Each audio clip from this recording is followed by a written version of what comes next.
Hello again, Scott Arthur here, the course leader for D21UD, Urban Drainage and Water Supply. Welcome to Class 7. So Class 7 is about storage, and that could apply to combined systems, or separate systems, SUDs, and perhaps also water supply systems. It comes in lots of forms. In the slides here, the bottom left, sorry, we've got what I tend to talk about: big reinforced concrete tanks, quite expensive things, large carbon footprints, big maintenance costs, and on the left here we have something from another area, a big one that's been formed from bricks by Victorian men in top hats. If you look carefully, the poor workers are standing over to the right there, looking on as the gentlemen marvel at the work that's before them.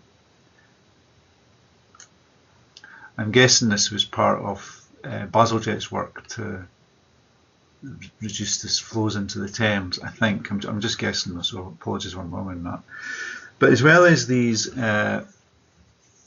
large tanks, you can also have storage in the forms of extra capacity in your pipe network, and also and that includes in your manhole shafts. So if you add up the volume of the manhole shafts right over a whole city, if you could utilise that as storage, it's perhaps save you from building a big asset like this. But the question is, how do you do that? And we'll talk about that a little bit later. So why do we need storage? By now you should know this, because I think I've mentioned it in just about every class so far.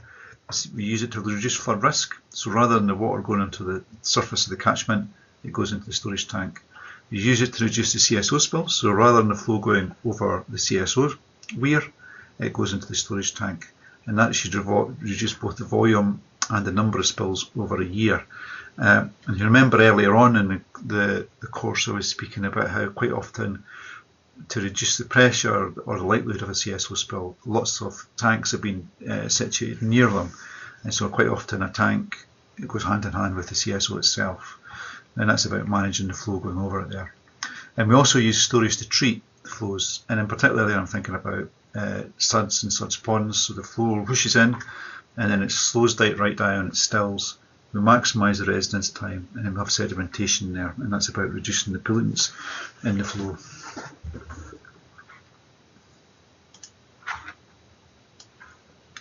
So we can broadly generalise and put storage into two different types.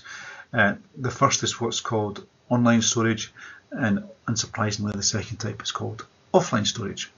So online storage is where we have a pipe going from A to B, and then we add storage along the length of that pipe. Now, to force the storage to fill when we want it to, we have to have some sort of flow control. So this might be set, say, at, I don't know, 100 litres per second. And that means that any flow below that just gets passed forward. But if the flow going into the tank exceeds that, it'll begin to fill. And the tank will fill as the storm progresses. Once the storm's over, it'll then begin to empty down at that 50 litres per second. Flow travels through the tank unhindered until the outlet capacity is reached. That's what I just said. Once the outlet capacity is reached, the excess flow is stored in the tank, and outflow from the tank can be controlled by an orifice, weir, vortex regulator, or throttle pipe. Okay, so in the next slides we're going to look at flow regulation, and we're going to look at low flow channels. So a throttle pipe is basically a pipe which is restricted in diameter so that it limits to a certain extent the flow that gets passed forward. The flow going through that pipe will vary based on the depth of water in the tank a little, but really it's there to give you that limited flow that you need. Orifice plate is similar, but rather than being a whole pipe, it's just a steel plate which is at the outlet of your tank, say. That has the advantage of that you could change it if needed. So you could take that plate out and put one in that's perhaps got a larger orifice. A penstock is a valve normally which closes from the top down, and so it reduces the flow or increases the flow space available. These can be controlled manually, or you can have computer controlled ones, and we'll come back to computer controlled penstocks later. Vortex regulator. So this is a device which is it forms a vortex just like you do in the bottom of your bath when you pull out the plug. Now, but the vortex is on its side normally. So what happens is during low flows, flow just goes through the vortex regulator as normal, but once you get higher flows, the vortex starts to form, and that acts as a restriction on the flow, just like the orifice plate does. Now, the beauty of these devices is that you can have much bigger orifices, so that means during dry weather flow, bigger pieces of sediment and debris can pass through without too much problem, because the restriction is caused by water rather than steel or concrete. The vortex itself is a restriction. So that's one benefit. The other benefit from them is that whilst orifices and throttle pipes vary to some extent based on the depth of water in the tank, you've got much more control. Well, manufacturers say you've got more control over how the flow varies with depth with the vortex regulator, and you're able to tailor through the shape of that curve to better meet your needs.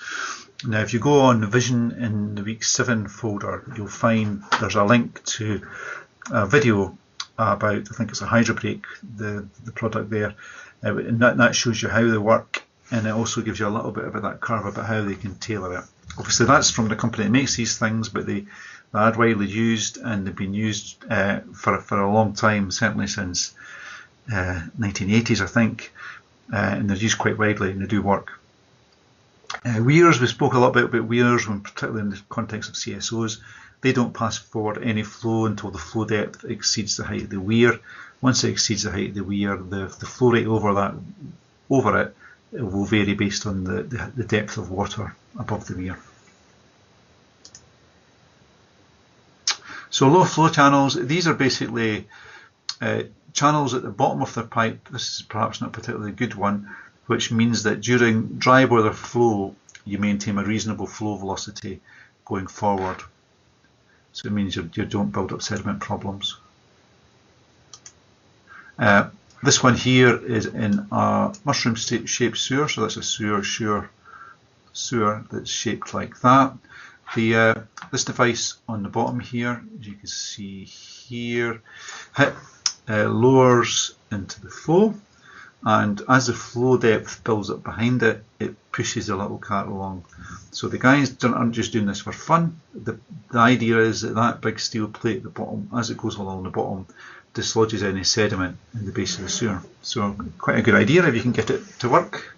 Obviously it's not going to work everywhere, but if you've got a sewer that's a reasonable gradient and you've got good flow conditions, it's probably quite a good idea. And here's the crazy Victorians again. This is the parish sewer, just like we've seen for the London sewer on slide 1. When these devices were constructed to take pressure off the rivers, there was a great deal of interest in them. And here we have some parish ladies going down to have a look around to see what's happening. Again, the poor workers are left to look on as the gentry, hopefully that's not a sexist term, the gentry come down to see what all the fuss is about. But again, sorry I forget why this is slide here, is you do have this kind of low flow channel here. Obviously it's deeper than that. The flow's going along, but it certainly looks like you've got all this extra capacity above it for the flow. Flip it to modern days, you can get these things pre-built for pipe lengths to help perform that function. Concrete as well. This kind of low flow channel is a much better shape, I think, where you've got, this is for your dry weather flow. I think they're trying to get rid of pens there, promotional pens. For your dry weather flow, so you've got like equivalent of what would have been, a reasonably small pipe for during dry weather flow, and then all that gives you your storage for during your storm event. So offline storage, again, inflow starts at a given flow rate, so you've got a flow control device here which restricts the flow going downstream. Any excess goes into your storage tank. It's then returned to the flow either slowly throughout the event, just like the inline one does, or it can hold the flow back and only discharge once the flow event, once the rainfall event is passed. So these, so you can see you've got two flow control devices here, and if you're installing one which is waits for the flow to pass, so there's no flow at all going forward, so your penstock here would have to completely close and then wait for the time when it could pass flow forward. Now that comes back to what I was saying earlier. So there you would have to have some sort of sensor linked to the penstock which tells it when to switch on and switch off. You could take that to a city level and have penstocks right through your network at key locations, not in every pipe bend. So if you have a network that looks, say, something like this. So this is like, it's a city, so it's huge. And you have a storm event comes along, there's a cloud, some red rain. This comes along, so you have raining in this quite large part of your city here, and what you spot is you're concerned that once it gets down to this section, you might be flooding. What you could do is, if you had a penstock here and here, and there's no rain in that part of the city, say, you could just close down those two legs and then force the pipe diameters there to fill with your dry weather flow. And then whilst this part of the city here has been affected, you give those flows priority to get through. So if you have a network that's like that, where all the time you're making, perhaps not big decisions like that, but little decisions to maximise the storage at the edge of the catchments to avoid, quite often when you've got big legs of sewers coming together here, an issue might be that given the particular way that our rainfall event is passing, might be that you have the coincidence of peak flows. So you've got a peak flow for all those three key branches in the sewer network there. If they all combine at the same location at the same time, that's a nightmare for you. So you can use the penstocks perhaps to vary that a little bit. In that situation where you close your penstock here and perhaps one there and one there, what you're doing there is that's forcing the flow to fill up in the network, and it's forcing it to use things like your manhole chambers, etc. Obviously, you have to be careful not to cause flooding, but it is a way of getting the most at your network. And I think there's been quite a few projects showing that utilising the existing storage in your network, even though it's quite expensive and you're relying on technology in quite an inhospitable environment, it can be a much cheaper way of adding storage and resilience to your network than building big reinforced concrete tanks, or perhaps even retrofitting surge spawns. Of course, our surge spawns comes with additional benefits, but let's not talk about that just now. That was just last week's class. So typically, this is what we have for an individual tank device. We have inflow and outflow. Where we've got a simple flow restriction, so something like an orifice plate, our outflow limit is constant. So in this part of the storm here, where inflow is less than that limit, basically inflow equals outflow. Flow goes in and it comes out. Once the inflow exceeds the limit, this is when the storage is beginning to fill. So all the time that the inflow is above the limit, the storage is filling, and then once we get to this point, it's starting to empty. Okay, so if you draw the line for the outflow limit and our inflow,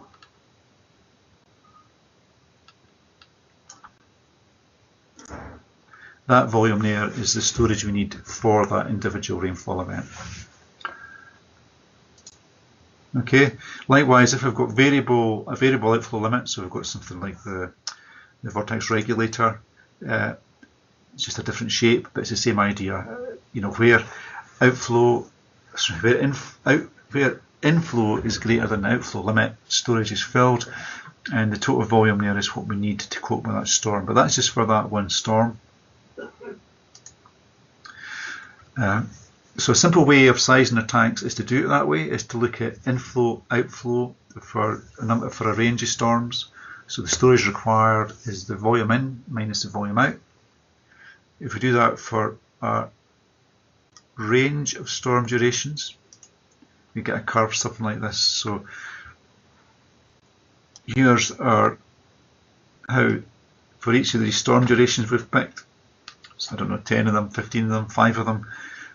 We have a cumulative outflow volume.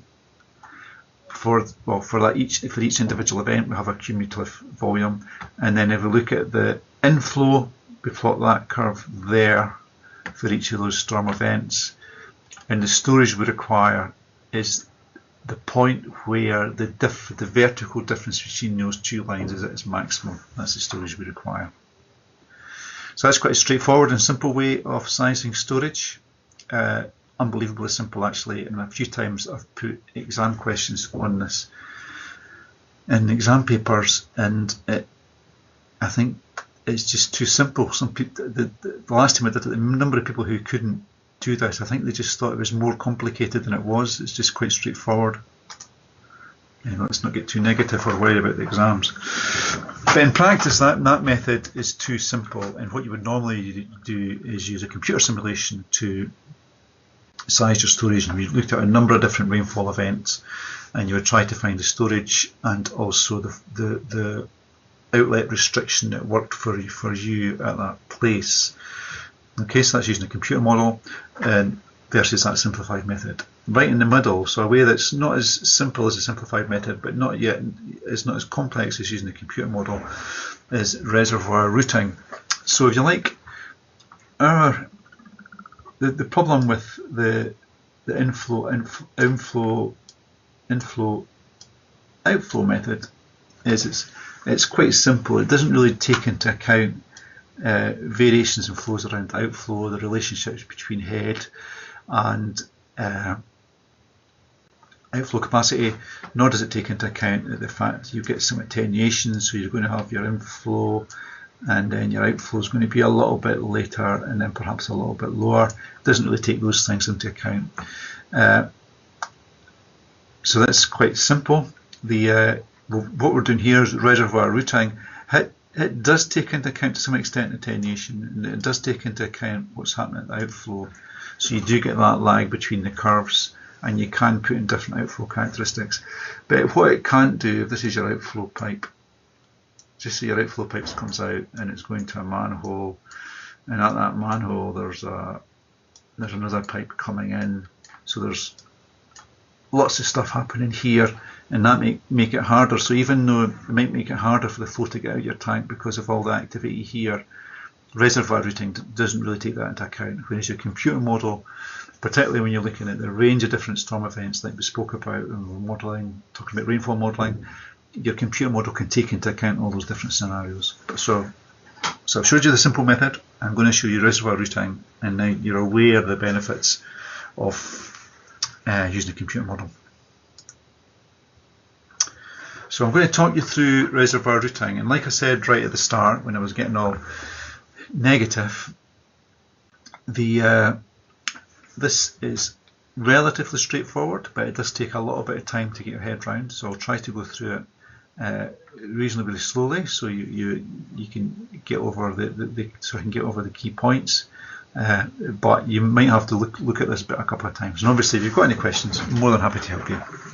So we know that the difference between inflow and outflow is equal to the rate at which the stored volume changes with time. In the storage device, outflow, storage and depth are all interrelated. Okay, so the more okay. So using this method, we have to look at the event in fixed time steps. So that's the first bullet point there. And we should consider the average conditions over each time step. So average inflow minus average outflow equals the change in storage. So the triangle means change. Okay, so if we've got two time steps, the first one's code 1 and the second one's code 2. Hopefully that's not too controversial. Inflow at 1, so it's time step 1 plus inflow at time step 2 divided by 2 gives you your average inflow.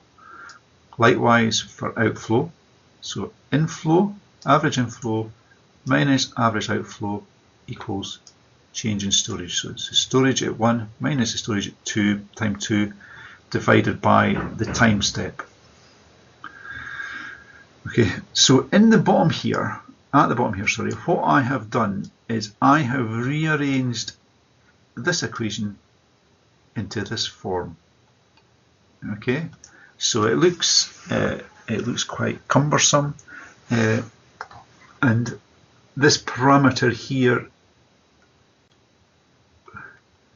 for the second time step and the similar parameter here for the first time step don't really mean much. This is the outflow at time step 1 and this is the average inflow. So these things, those first two, the ones that I've put rectangles around, don't really mean much, but putting the equation in that form is quite useful when it comes to doing reservoir routing, and I'll show you. So we're going to apply this using an example. Outflow from a rectangular box storage tank of plan area 310 meters squared may be defined using the following equation. So outflow equals 3 times the flow depth in the tank to the power of 1.5. If the flow into the tank is fixed at 1.1 meters cubed per second for 2 minutes and then increases to a steady flow of 5.1 meters cubed per second over 8 minutes, what would the outflow from the tank be after 12 minutes? So we're going to use that equation, the one at the bottom there. What we're going to do is we're going to use that equation at the bottom there to solve that problem. First we have to establish the relationship between outflow, storage and head. And so now what I've done is I've picked a range of depths, just ones which I think might be appropriate. But obviously you could, it's almost a guess, you know, so you're just picking a range of depths here, tick. And then I've calculated the outflow based on what was given in the question, and there it is there in the question. And then I've calculated the storage based on that depth, so 0, it gives you 0.2 310 meters cubed tank, gives you 62 meters cubed. That should just be meters cubed. Sorry about that. It's a bit embarrassing. And then I've calculated that parameter, which came from the equation, remember, for that. So that, and now here I've plotted outflow against the parameter. Okay, and this graph comes in useful later. Obviously, you don't have to do it as a graph. You could just keep it as a table, or there's other ways of doing it. But the graph kind of works best, I think.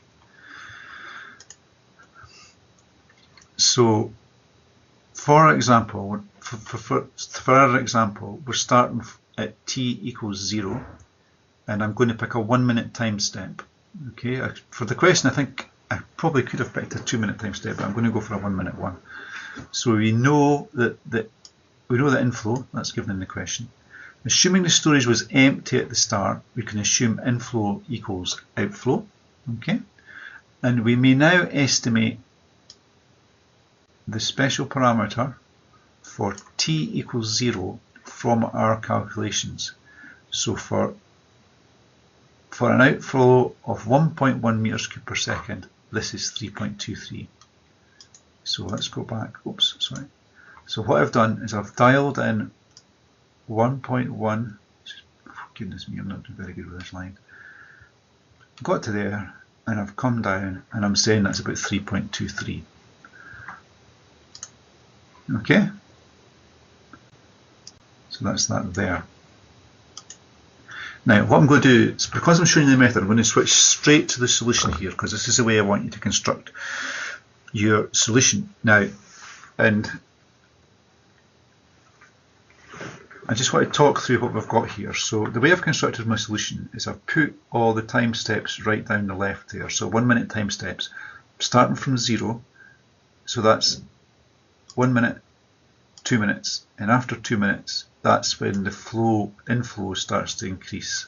Okay, so it's increasing by 0.5 meters cubed per second until it reaches, over the 8 minutes, until it reaches 5.1, and after that it goes steady. So that's given in the question. Okay, the average inflow, which is the final column here, that is given in the question because it's based on that. Okay, good. Now, so for t equals 0, we know the inflow, we know the outflow, and then we estimated this from the chart that we produced for the, what was it, outflow equals 3 times h to the 1.5. We estimated that there. So that's all. So for our next time step, and I'll talk through this, don't worry. We know t equals 1. We know the inflow. Okay. And we know this. Yeah. So remember the equation. So for that time step, so remember we're at time step t equals 1. So we've got this equation. So we know the outflow at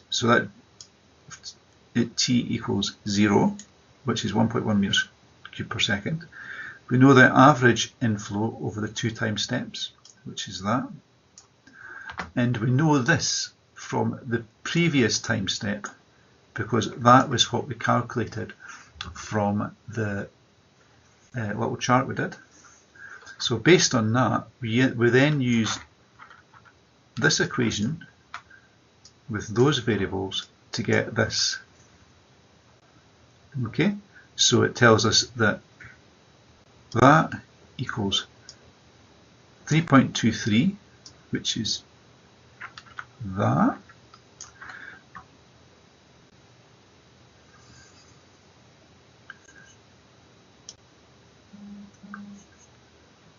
minus that plus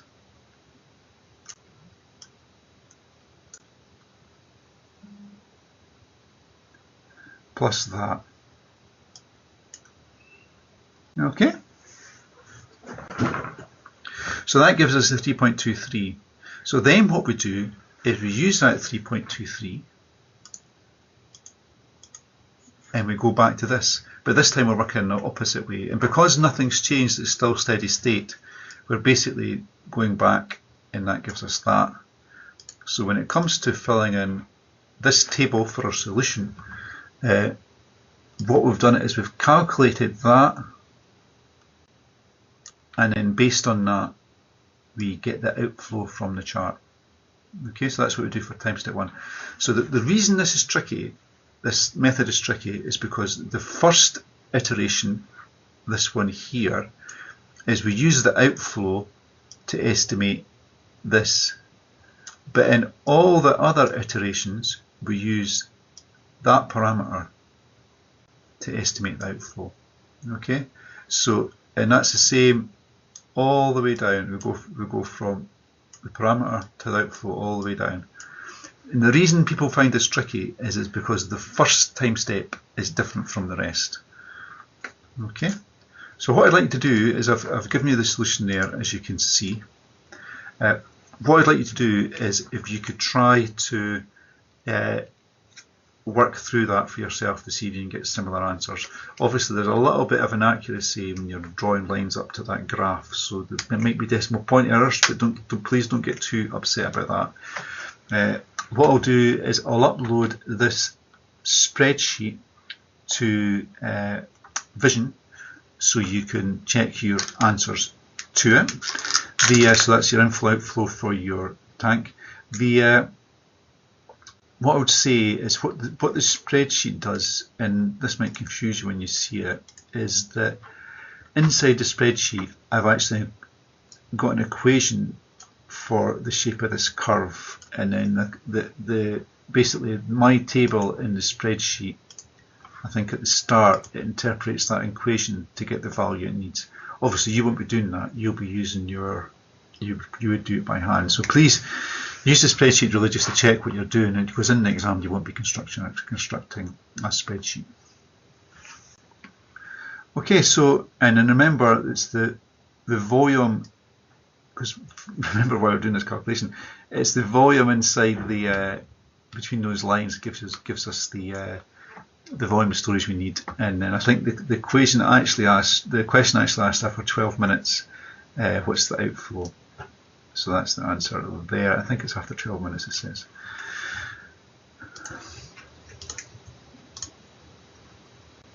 The end.